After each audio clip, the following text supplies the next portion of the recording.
मैं Arif Khan, voice of Hindustan में आप सभी का स्वागत है।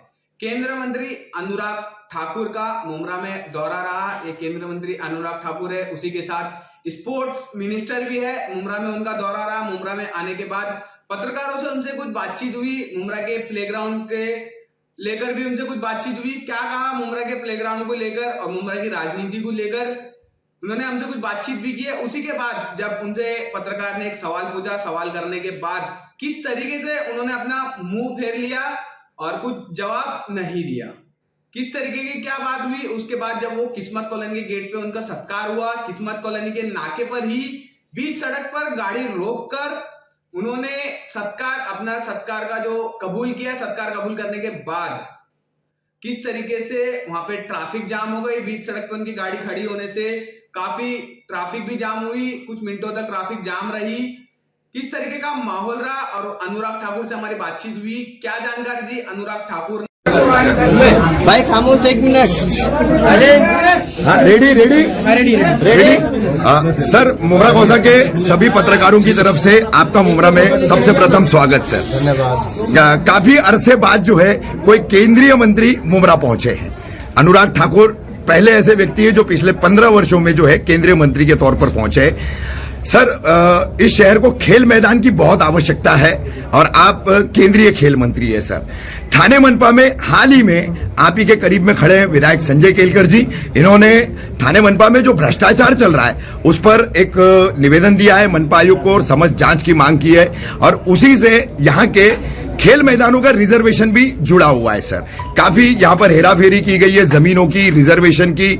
मनपा के अंतर्गत आने वाले जितने भी लोक उपयोगी योजनाओं के भूखंड जितने थे उनका श्रीखंड बना करके खा लिया गया है सर। और विधायक केलकर जी उसके लिए प्रयासरत है। आप एक केंद्रीय मंत्री होने के नाते किस तरह से इस तमाम मसले को देख रहे और उस पर क्या आदेश करेंगे सर? संजय जी बहुत वरिष्ठ नेता हैं, उचित कदम उठाए। केंद्र की ओर से स्पोर्ट्स इंफ्रास्ट्रक्चर बनाने के लिए कुछ भी चाहिए होगा तो उसमें मोदी सरकार ने पहले भी कहीं कमी नहीं रखी है। हालांकि खेल एक राज्य का विषय है तो मुझे प्रसन्नता इस बात की है कि महाराष्ट्र ने खेलो इंडिया यूथ गेम्स में नंबर 1 स्थान हासिल किया है। बहुत बड़ी उपलब्धि है। महाराष्ट्र के एथलीट्स को, महाराष्ट्र की सरकार को बहुत बहुत बधाई।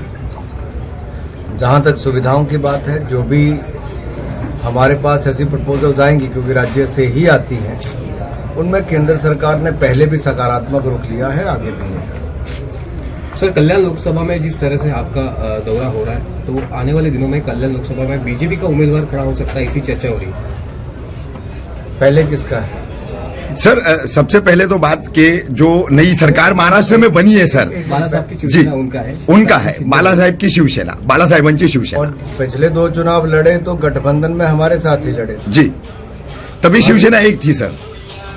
अब भी शिवसेना हमारे साथ जी। बाला साहब जो आदरणीय शिंदे जी माननीय मुख्यमंत्री हैं वो साथ में है। देवेंद्र फडणवीस जी और उनकी सरकार शानदार काम कर रही है और आगे भी भारतीय जनता पार्टी तो कार्यकर्ताओं की पार्टी है।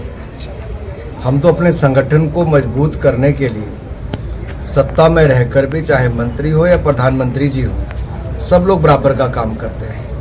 सर, ऐसी चर्चा है कि कहीं ना कहीं भाजपा जो है बाला साहेबांची शिवसेना के मुखिया जो है मुख्यमंत्री एकनाथ शिंदे, उन पर और उनकी पार्टी पर जो है एक दबाव की नीति बनाए रखना चाहती है जिसके तहत जो है आगे दिक्कतें न हो। हम तो प्यार बढ़ाने वाले हैं, रिश्तों को मजबूत करने वाले हैं। दबाव बनाने का काम हमारे यहाँ नहीं होता है। हम तो संगठन का विस्तार करते हैं, अपने बलबूते पे करते हैं। नहीं सर, बातें भी की जाती है कि ये रिमोट कंट्रोल सरकार है, इसका रिमोट श्री देवेंद्र फडणवीस जी के हाथ में है। उप मुख्यमंत्री होते हुए भी वो सारा सिस्टम वही संभाल रहे, इस तरह की बातें कही जाती है। सर, क्या कहेंगे इस पर? देखिए, जब गठबंधन की सरकार होती तो आपसी तालमेल के साथ ही सरकारें चलती, और मुझे लगता है कुछ लोगों को शिंदे जी और फडणवीस जी का तालमेल चुभ रहा है। तो जिसको चुभ रहा है, दर्द हो रही है, उसको थोड़ा दर्द होने दीजिए। लेकिन हमारा काम तो महाराष्ट्र का विकास करना है और उसके मोदी सरकार ने केंद्र से कोई कमी नहीं छोड़ी। सड़कों के लिए 1 लाख करोड़ रुपए के लगभग के प्रोजेक्ट चल रहे हैं। रेलवे के लिए कांग्रेस के मुकाबले 11 गुना ज़्यादा पैसा देने का काम किया है। मेट्रो की बात करें तो रिकॉर्ड काम उसमें किया है। अब कोई क्षेत्र चुन लीजिए, चाहे आवास योजना हो, उसमें भी महाराष्ट्र को आगे बढ़ने का अवसर दिया है। तो केंद्र की ओर से महाराष्ट्र के विकास के लिए पूर्ण सहयोग मिल रहा है और मोदी जी आगे भी पूरा सहयोग करेंगे।